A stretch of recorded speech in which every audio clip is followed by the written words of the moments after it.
오늘은 마지막 때에 부어주시는 긍휼이라는 제목으로 말씀 나누겠습니다. 마지막 때 하나님께서 이 땅에 진노를 쏟아내십니다. 한 번에 다 쏟아내실 수 있는데 하나님은 특이하게도 어떤 단계들을 거쳐서 또 어떤 대상을 향해서 그리고 다음 대상을 향해서 이렇게 단계적으로 하나님은 진노를 이 땅에 부으십니다. 심판을 이 땅을 하시는 것이죠. 왜 그렇게 단계별로 천천히 하나씩 진행을 하실까? 혹시 이 땅에 있는 악한 자들에 대한 하나님의 진노를 풍성하게 나타내시기 위함일까? 그러니까 그들이 범죄한 것이 얼마나 악한 것인지를 알게 하시려고 오랫동안 그렇게 고난을 주시는 것일까? 뭐 그렇게 생각할 수도 있지만 사실은 하나님께서 단계별로 진노를 내리시는 것도 악한 자들을 향한 마지막 하나님의 긍휼인 것입니다. 관용인 것이죠. 왜냐하면 아무리 이 땅에서 진노로 인하여 어렵고 힘들어도 이 땅에서의 한 날이 지옥보다 훨씬 낫기 때문입니다. 지옥 빨리 가는 것보다 이 땅에서 하루 더 고난 받는 게 훨씬 나은 것이죠. 왜냐하면 지옥과 이 땅에서 받는 그 고난은 비교할 수 없기 때문에 그렇습니다. 그래서 하나님이 천천히 진노를 이루시는 것도 다 심판하여 한꺼번에 당장 지옥 보낼 수 있지만 그렇게 하지 않는 것도 악한 자들을 향한 하나님의 마지막 관용의 표시인 것입니다. 이러한 하나님의 긍휼을 우리가 볼 수 있기를 원합니다. 오늘 말씀을 통해서 하나님의 긍휼이 우리에게 임하고 있고 여전히 악한 가운데 죄짓고 있는 나에게도 이 똑같은 긍휼과 관용이 임하고 있는 것을 보면서 우리가 마지막 때를 준비할 수 있기를 원합니다. 마지막 때를 준비하는 방법은요, 세상의 어두운 가운데 있는 일들을 버리고 빛 가운데 나와서 기도로 끊임없이 항상 기도함으로 깨어 있는 것입니다. 오늘 이 내용 같이 살펴보시죠. 자, 20절 말씀. 너희는 제자들을 말해요. 제자들에게 말씀하시죠. 예루살렘에 군대들이 쳐들어와서 이 땅을 에워싸는 것을 보거든 너희들은 그 멸망이 가까운 줄 알라. 징조를 물어봐서 이 말씀을 이제 하고 계신 것이죠. 여기에는 멸망에 가까웠다라고 되어 있는데 뒤에서 살펴볼 때는 멸망 대신에 속량이라고 바꿔서 예수님이 말씀을 하세요. 그러니까 속량의 날의 징조, 멸망의 날의 징조에 대해서 알려주고 계시죠. 어떤 징조가 있냐면 그것은 유대의 멸망이에요. 유대의 멸망. 하나님이요, 앞에서는 우리 저번 주에 봤던 내용에서는 천재지변을 통해서 전쟁과 전쟁 이런 일들을 통해서 온 세상을 향하여 하나님의 진노가 임한다고 말씀을 하셨고, 오늘은 사람을 향해서 진노가 내린다고 말씀을 하고 계세요. 그러니까 세상에도 진노가 내리고 있는데 특별히 이제는 사람을 향하여 그 진노가 집중되어서 부어지는 것을 알 수가 있어요. 그 첫 번째 진노의 대상은, 집중되는 대상은 유대인입니다. 하나님께서요, 제사장 나라로 삼은 유대인을 심판하세요. 21절 보실까요? 그때 사람들이 해야 될 일이 있어요. 유대 안에 있는 사람들이에요. 이 안에는 믿는 자도 있고 안 믿는 자도 있어요. 그런데 심판하시는 이유는 결국에 안 믿는 자들 때문인 거죠. 하지만 이 고통은 믿는 자도 같이 받아요. 21절에 봤더니 그때 사람들은 도망가야 되죠. 산으로 가야 되고요. 성 바깥으로 가야 되고요. 가능하면 성에서 최대한 멀리 떨어져야만 하죠. 왜냐하면 21절, 이 날들은 징벌의 날이기 때문에 그래요. 징벌의 날. 하나님의 뜻을 유다가 계속 거역을 했죠. 아무리 말해도 듣지 않아요. 우리 모습 같지 않습니까? 우리 모습. 내 모습이죠. 우리 모습이 아니라 내 모습. 계속 말해도 듣지 않으니까 결국엔 하나님께서 유대를 향해 징벌을 하세요. 하나님을 믿지 않는 이방인들도 있는데 유대인 먼저 징벌을 하세요. 그래서 이때 보면 23절에 아이벤 자들, 젖먹이는 자들에게 화가 있다. 그래서 그들이 더 슬플 것이다. 이런 말씀을 하고 계시죠. 왜냐하면 이미 지진이 있었고 뭐 전쟁도 있었고 나라가 이게 이 세상에 살만한 곳이 아닙니다. 그런데 이 땅이 이미 황폐화되어 있고 기근도 와 있고 전염병도 와 있고, 그런데 이제 유대인들을 향한 진노가 더 강력하게 집중돼서 임하기 시작해요. 그때 아이벤 자들, 젖먹이는 자들 얼마나 더 어렵겠습니까? 더 힘들겠죠. 그래, 뒤에서 또 보면은 이는 땅의 큰 환난과 이 백성에게 진노가 임하겠음이로다. 이 백성에게, 유대인들을 향한 하나님의 진노가 더해지니까 이렇게 아이벤 자들, 젖먹이는 자들은 이 시간들을 보내는 게 더 힘들겠죠. 구체적으로 어떤 진노가 임하나 24절 한번 같이 읽어볼까요? 시작. 그들이 칼날에 죽임을 당하며 모든 이방에 사로잡혀 가겠고 예루살렘은 이방인의 때가 차기까지 이방인들에게 밟히리라. 칼날에 죽임을 당해요. 많이 죽습니다.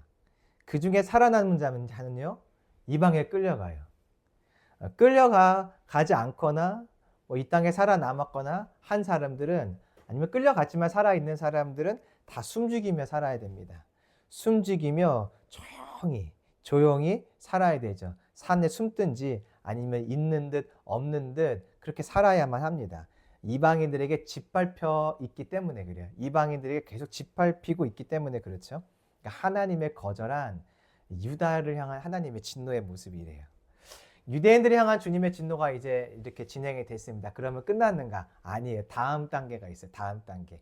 유대인을 향한 진노였으니까 이제는 이방인을 향한 진노가 있겠죠? 자, 한번 보실까요? 25절.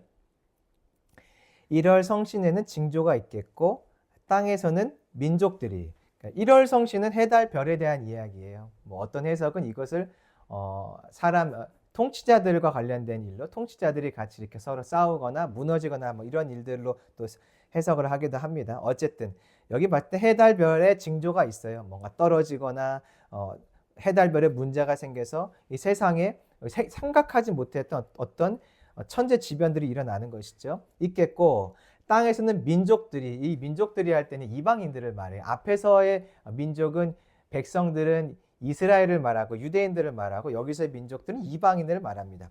이방인들이 바다의 파도 소리로, 그러니까 파도 소리가 난다는 것을 보면 바다에 어떤 변화가 일어나는 것이 뭐 쓰나미일 수도 있겠고, 우리가 상상하지 못한 어떤 하나님의 진노가 바다에서 파도 소리를 내며 변화를 일으키게 되는 거죠. 그때 사람들은요, 도망갈 틈이 없어요. 두려움에 떨게 되는데요. 26절, 얼마나 두려웠는지 무서워하다가 기절하는 사람이 나와요. 심장이 멈춘다는 뜻이거든요. 그러니까 죽거나 졸도하거나 그런 사람들이 생길 정도로 이 세상에 일어나는 그 일들이 너무너무나 무섭고 두렵고 떨리는 일들이 되는 것이죠. 이게 이방인들에 대한 이야기인데, 물론 살아있는, 포로로 잡혀가 있는 산에 숨어있는 유대인들도 이 일을 겪게 되겠죠. 그런데 하나님은 이것을 백성들이란 단어와 민족들이란 단어를 구분해서 기록을 하고 계세요. 그러니까 순차적으로 유대인에게 그리고 이방인들에게 이런 일들이 일어난다고 하고 있죠. 자, 27절.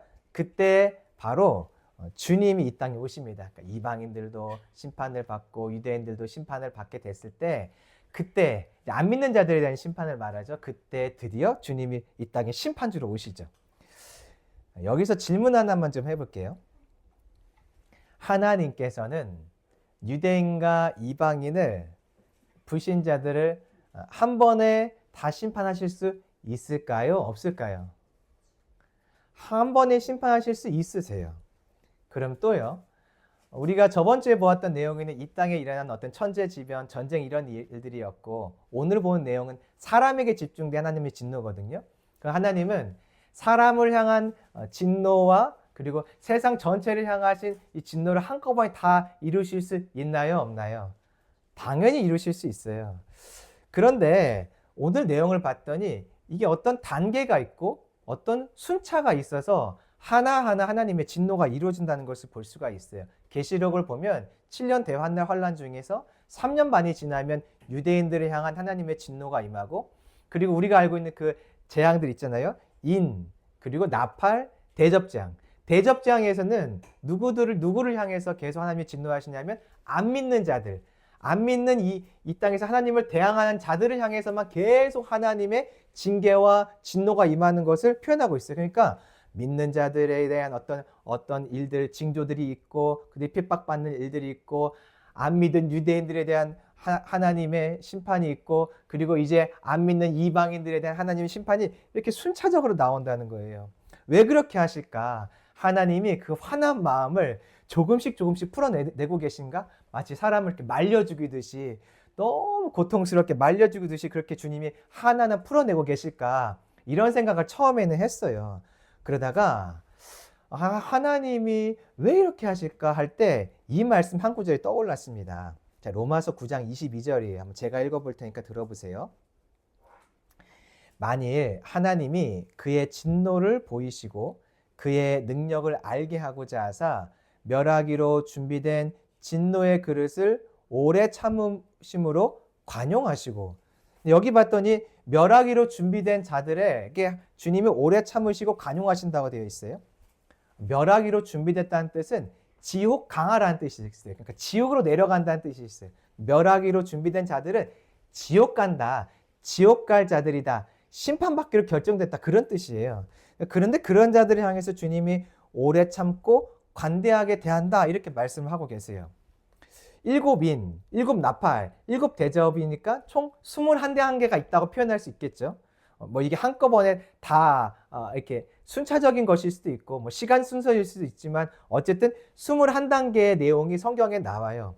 이 21개의 재앙을 하나씩 내리고 있으면 그것이 하나님의 관대함일까? 오래 참으심일까? 내가 그 자리에서 그 21단계의 고난을 계속 겪고 있으면 내 안에 하나님은 참 자비로우셔, 그래도 관대하셔라는 생각이 들까? 전 잘 이해가 안 되더라고요. 과연 하나님이 로마서의 말씀대로 이 진노의 그릇을 향해서 이렇게 단계별로 진노를 쏟아내시는 것이 정말로 관대한 것일까? 그때 또 기억단 말씀이 있어요. 이 말씀을 봤더니 이게 관대하심이 맞다. 관대하심과 긍휼이 맞다. 진노 중에도 하나님은 긍휼을 베푸신다고 했는데 그 내용이 맞다, 이런 생각이 들었어요. 자, 누가복음 16장 24절 말씀이에요. 우리가 잘 알고 있는 내용의 말씀인데요. 누가복음 16장 24절 말씀. 한번 같이 읽어볼까요? 시작. 불러 이르되 아버지 아브라함이여 나를 긍휼히 여기사 나사로를 보내어 그 손가락 끝에 불을 붙이고 내 혀를 서늘하게 하소서. 내가 이 불꽃 가운데서 괴로워하나이다. 우리가 잘 알고 있는 그 부자와 거지 나사로 이야기죠. 나사로는 아브라함의 품에 안겨 있고요. 부자는 지금 지옥에 들어갔어요. 그래서 지옥에서 아브라함 품에 있는 나사로를 보고 있어요. 그때 지옥에 있는 그 불꽃이 너무 뜨거운 거예요. 너무 괴로웠죠. 그래서 목이 타들어가고 있었어요. 아브라함에게 요청을 합니다. 물을 적셔서, 손에 물을 적셔서 내 혀에 좀 묻혀달라고 부탁을 해요. 여러분, 이 부탁이 좀 특이하지 않으세요? 목이 말라서 부탁을 한다면 여러분은 어떻게 부탁을 하시겠어요? 물 한 병? 아니면 물 한 잔? 물 한 모금일 수도 있겠죠. 우리는 그 최소한의 요청이 물 한 모금이에요, 한 모금. 근데 지금 부자가 어떤 요청을 하냐면 손에 물을 이렇게 적셔서 혀에 대달라고 하는 것을 보니까 이건 한 모금은 아닌 것 같아요. 한 방울? 뭐 조금. 손가락 끝에 묻는 정도니까, 적셔지는 정도니까 한 모금은 절대 안 될 거예요. 아주 작은 단위의 물 한 방울을 요청하고 있어요. 근데 이걸 뭐라고 막 표현하고 있냐면 나를 긍휼히 여기사라고 말하고 있는 걸 보면 아브라함에게 그 정도의 긍휼을 요청하고 있는 것이에요. 자, 여러분, 이 정도의 긍휼이라면 베풀어 줄 수 있을까요? 없을까요? 누군가가 저와 우리에게 큰 긍휼이 아니라 너무 힘들다고, 너무 고통스러우니까 아주 자그마한 긍휼. 이건 뭐 긍휼이라고 사실 표현하기도 어렵고 그냥 충분히 줄 수 있는 거죠. 뭐 긍휼을 베풀어 달라고 말하지 않아도 인간적인 마음에 충분히 줄 수 있는 그 작은 양을 요청할 때 여러분 같으면 줄 수 있겠어요? 없으시겠어요? 저 같으면은 이 정도는 줄 수 있지 않을까라는 생각이 들어요. 근데 아쉽게도 내 생각과 하나님의 생각이 조금 달라요. 하나님은요, 지옥에 있는 이 부자에게 이 작고 하찮은 긍휼조차 베풀지 않으세요. 왜 그럴까요? 지옥이 그런 것이에요, 지옥. 지옥은요, 한치의 긍휼도 없는 것입니다. 이 땅에서는요, 하나님이 하나님의 백성들이 고난을 받을 때 잘 인내하고 잘 넘어갈 수 있도록 진노를 감해 주신다고 말하고 있어요. 그런데 지옥에서는요, 그런 감해 주는 긍휼이 없는 거예요. 불에 온몸이 타고 있어요. 계속 소리 지르고 있고요. 근데 원망하지 않아요. 입을 꾹 닫고 아프지만 원망은 하지 않아요. 하나님을 원망하거나 비난하지 않아요. 잘 버티고 있어요. 그 몸을, 죄송해요. 그 타들어가는 그 불길 아래서 원망하지 않고 하나님을 비난하지 않고 잘 감당하고 있어요. 그때 하나님이 정상 참작해주는 일이 전혀 없어요. 아무리 그것을 잘 견디고 거기서 원망하지 않고 비난하지 않고 그 고통을 잘 견디고 있어도 하나님이 야야 너 지옥 불가야가만 있었으니까 내가 너한테 기회를 잠깐 줄게. 30초만 아이스방 들어가라. 뭐 찜질방에서 우리가 옮겨 다니잖아요. 뜨겁다 보면 차가운 데 들어가고 30초 아이스방 그런 하나님의 긍휼이 없어요. 열탕에서 뜨겁게 고통받다가 너 잘 견디네. 1분간 온탕 찬스 내가 줄게. 그런 일이 지옥에는 전혀 없다는 것이에요. 그 작은 긍휼도 없다는 것을 이렇게 표현하고 있죠. 나한테 손에 물 좀 적셔서 내 혀에 좀 대주세요. 이것이 작은 긍휼인데 그 긍휼조차 지옥에는 없는 것이에요. 자, 땅에서 한번 생각해 보세요. 땅에서 이 21단계의 그 징계를 받을 때 생각해 보세요. 사람들에게 이 징계가 옵니다. 그래서 어떨 땐 도망도 갈 거예요. 도망가다 보니까 물이 너무 목이 너무 말라요. 그런데 시내가 흐르는 걸 발견했어요. 땅에서. 그러면 이 시냇물 먹을 수 있나요, 없나요? 먹을 수 있죠. 마실 수 있는 물이라면 먹을 수 있을 거예요. 그러니까 그 정도의 긍휼은 이 땅에 남아 있어요. 막 도망을 가고 뭐 전쟁에 나고 그리고 지진이 나서 어떻게 하다 보니까 다리가 상처를 입어서 이 다리가 절뚝절뚝 거리느라 도망가야 되는데 도망갈 수 없는 상황이 됐어요. 그때 내 옆에 건강한 사람이 있으면 그 사람의 도움 받을 수 있을까요, 없을까요? 도망갈 때 이 사람이 도움 받을 수 있어요. 어차피 언젠간 다 죽겠지만 죽을지언정 가는 동안에 사람의 도움을 받을 수 있다고요. 배가 너무 고파요. 도망가고 있는데 배가 너무 고파요. 그럼 길에서 풀뿌리라도 뽑아서 먹는 긍휼이 이 땅에는 남아있어요. 땅에는. 자, 그런데 지옥은 아닌 거예요. 지옥은 이러한 작은 긍휼, 내가 생각할 때 이 정도는 줄 수 있지 않을까 하는 그 작은 긍휼조차도 존재하지 않고 하나님의 징계와 심판만 가득한 것이 바로 지옥입니다. 그러니 여러분 지옥에 하루라도 빨리 가야 될까요? 늦게 가야 될까요? 늦게 가는 게 긍휼인 것이에요. 천국은요, 빨리 가면 긍휼이죠, 그렇죠? 천국은 빨리 갈수록 긍휼이에요. 사명 감당한다는 조건 하에서 빨리 갈수록 긍휼이고 지옥은 늦게 갈수록 긍휼이에요.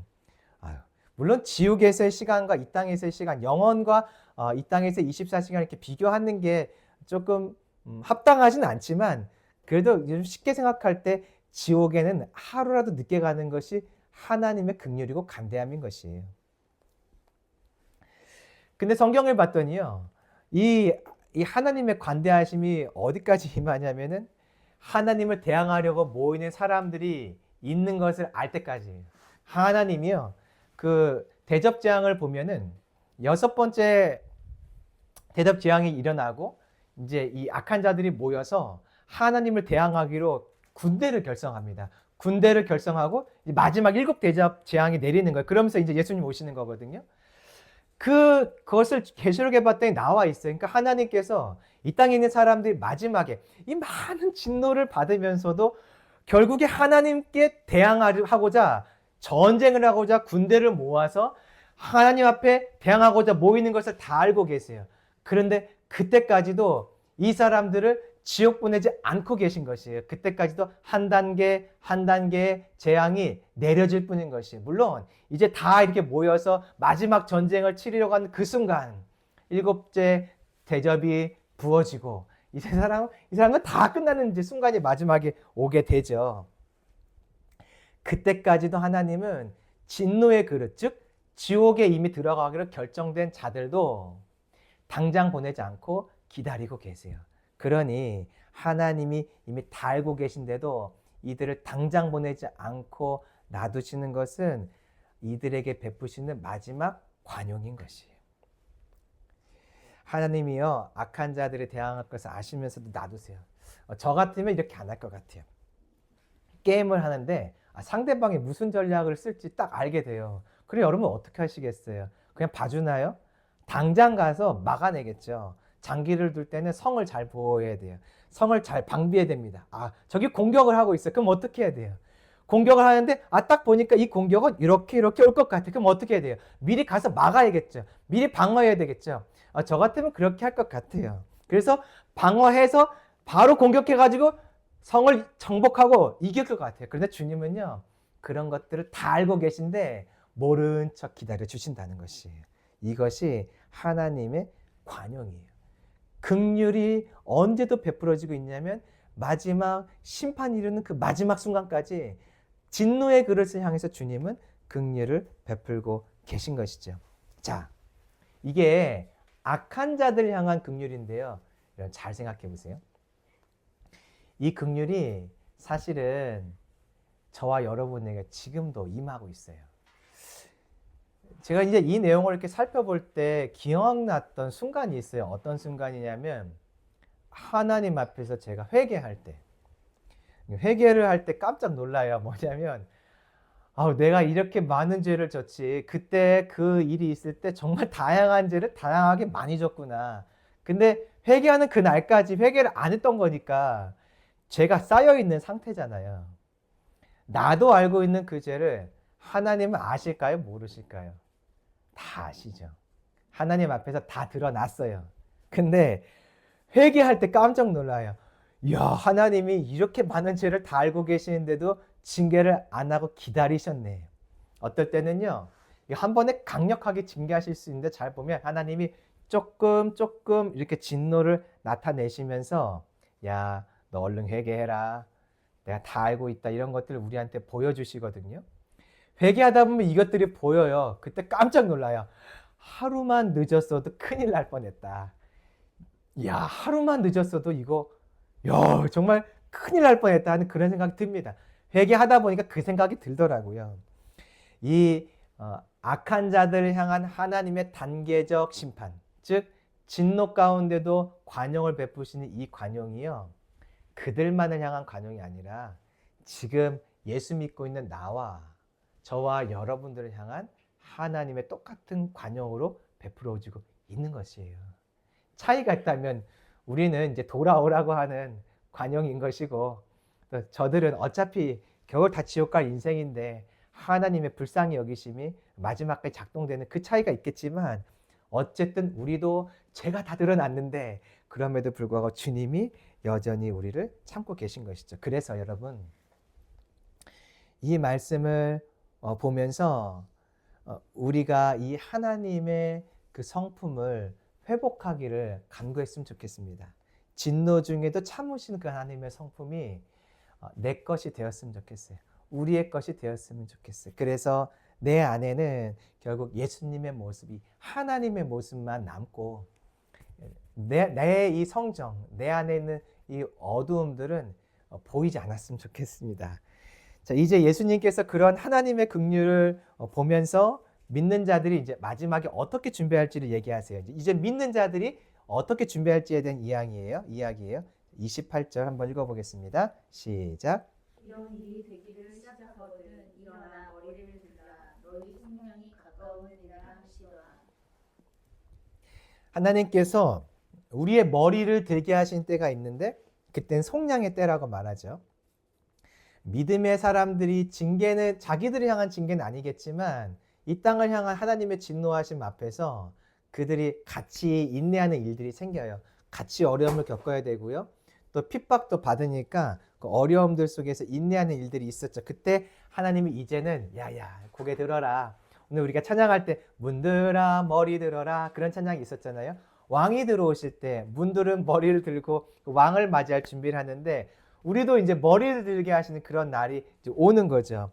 인내하면서 그 어려운 모든 시간들 겪었는데 수고했다. 이제 머리 들어라. 준비해라. 하고 주님이 회복의 때를 말씀하세요. 자, 앞에서는 징벌의 때, 또 진노의 때라고 멸망의 때라고 했는데 여기서는 속량의 때라고 말을 하고 있죠. 하나님께서 불신자들을 향해서도 진노하시면서 그 가운데 긍휼을 나타내셨듯이 믿는 자들 향해서도 긍휼을 나타내세요. 그게 이제 이때인 것이죠. 이때는 어떤 때이냐면 추수의 기쁨이 있는 때예요. 30절 보실까요? 무화과 나무에 싹이 나면 여름이 온 줄 너희가 자연히 안 하니. 자연이라는 것은 스스로란 뜻이에요. 유대인들이 농사를 지으면서요. 여름이 오면 무화과 열매 익는 것을 압니다. 여름은 덥고 힘든 때예요.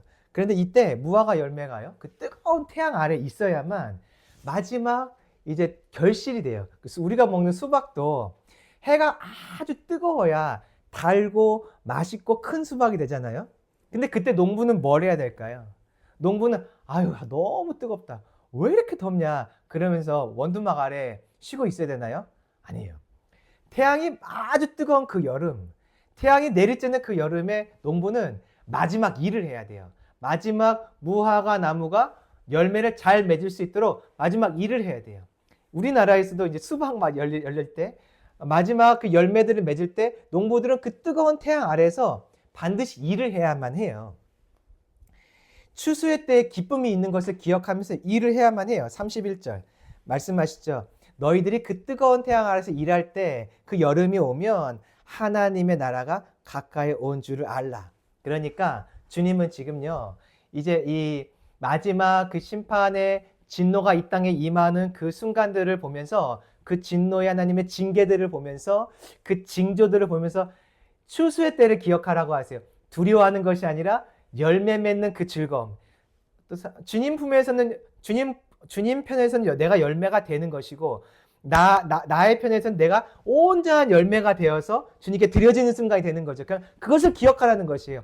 농부가 이스라엘에 있는 농부들이 여름 때마다 이제 이 조금만 더 있으면 이 더위 조금만 더 참으면 저 무화과 이제 먹게 된다. 무화과 따게 된다. 하는 그 추수의 기대 기쁨을 누리듯이 우리도 그 마지막 때 예수님이 가까이 오시는 그때를 이 징조가 있는 가운데 징계의 심판이 있는 그 가운데에서 기대하고 즐거워하라고 말씀하세요. 그래서 저희들에게 우리 믿는 자들에게 예수님의 오심의 때는요. 물론 세상은 너무나 암울하지만 우리의 마음은 추수의 기쁨으로 가득 차야 될 줄로 믿습니다. 이 추수의 기쁨을 가지고 이제 어떻게 할지를 말씀하세요. 34절 자 읽어보겠습니다. 시작. 너희는 스스로 조심하라. 그렇지 않으면 방탕함과 술 취함과 생활의 염려로 마음이 둔하여지고 뜻밖의 그날이 덕과 같이 너희에게 임하리라. 마음이 둔해지지 않도록 조심해라 이렇게 말씀하세요. 방탕, 술 취함, 세상 일에 대한 염려가 찾아오지 않도록 그것이 내 마음을 붙들지 않도록 이것들이 찾아오면 마음이 무거워지거든요. 마음이 둔해진다는 것은 무거워진다는 뜻이에요. 무거워지면 하나님이 허락하신 그날을 온전히 준비할 수 없기 때문에 그래요. 로마서 13장 12절 14절 말씀을 보면요. 방탕과 술 취함은 밤을 상징해요. 육의 일을 상징하거든요. 그래서 이 일에 빠져 있지 말라는 것이에요. 그날이 이제 가까이 와요. 밤이 깊으면 곧 새벽이 오잖아요. 그 주님이 오시는 그 새벽이 그 동틀날이 가까이 오는데 너희들 밤에 육신의 일에 정욕에 빠져서 육신의 세상 일에 빠져서 그날이 올 때 준비가 덜 돼 있지 않았으면 좋겠어. 다르게 말한다면 잘 준비했으면 좋겠어. 거룩한 신부가요. 신랑이신 예수님을 만나는 준비가 뭘까요? 계속 거룩을 유지하고 거룩을 쌓아가는 것이. 그러니까 방탕과 술 취함과 염려 속에서 내가 신부로 준비되어야 될 그 시간, 마지막까지 준비되어야 될 그 시간에 그 일을 멈추어 거룩을 상실하거나 내가 사단에게 마음을 빼앗기지 않은 온전한 신부의 모습으로 준비하라는 것이죠. 아까 보셨죠?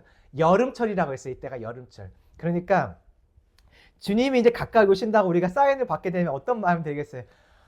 이제 끝나간다. 이제 끝나간다 하고 마음을 놓을 수 있잖아요. 그런데 그때가 여름철이라고 말했어요. 여름철. 농부는 계속 땀 흘리면서 일해야 되는 것이에요. 그래서 우리는요.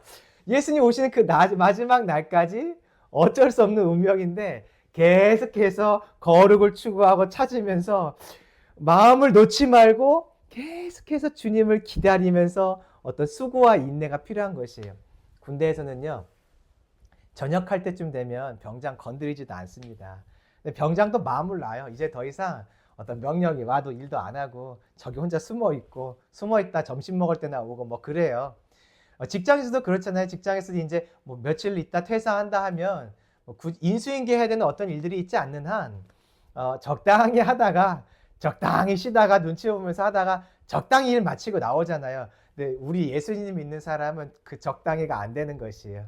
마지막 때는 여름날이에요, 여름날. 여름날을 지나고 이제 가을에 마지막 주님이 오시는 때거든요. 여름을 지나가야 돼요. 끝까지 인내하면서 우리의 거룩을 지켜나가는 그것이 우리가 마지막 때를 주님의 긍휼을 바라보면서 준비하는 자세인 것입니다. 우리 안에 이 사단은 끊임없이 우리를 유혹해서 우리가 넘어지게 만들 텐데요. 육체의 소욕을 쫓아가지 말고 기도하며 깨어서 이 마지막 날을 준비할 수 있기를 소망합니다. 자, 말씀을 정리하시죠.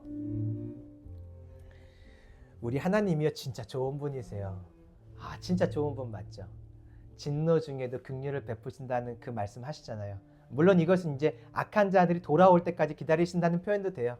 근데 오늘 이 내용을 봤더니 주님이 긍휼조차 없는, 작은 긍휼조차 없는 저 지옥에 사람들을 보내시기 전에 마지막까지 이 땅에서 관용을 하세요. 주님은 우리를 심판하길 원치 않으신다고 분명히 말했잖아요. 멸망하는 것을 기뻐하지 않는다고 말했어요. 그 마음이 여기 이렇게 드러나고 있어요. 그 마음 누구를 향한 마음이라고요? 나를 향한 마음, 나를. 지금 당장 징계해서 다리 몽둥이를 탁 부러뜨려서 정신 차리게 할 수 있지만 주님이 그렇게 하지 않으시는 것, 기다리시는 것, 이것이 은혜인 줄 믿습니다. 우리 이 은혜 붙들고 오늘 기도하실 때는 하나님, 내가 주께 더 빨리 돌아가게 해주세요. 내가 그 긍휼의 마음, 주님의 마음을 나의 성품으로 가질 수 있도록 해주세요. 이렇게 기도하고 또 한 가지, 내가 빛 가운데 온전히 거하는 그 항상 기도한 자리에 깨어있기를 소망합니다. 우리 오늘 그렇게 또 한 주간 그렇게 기도하는 한 주간 되었으면 좋겠습니다.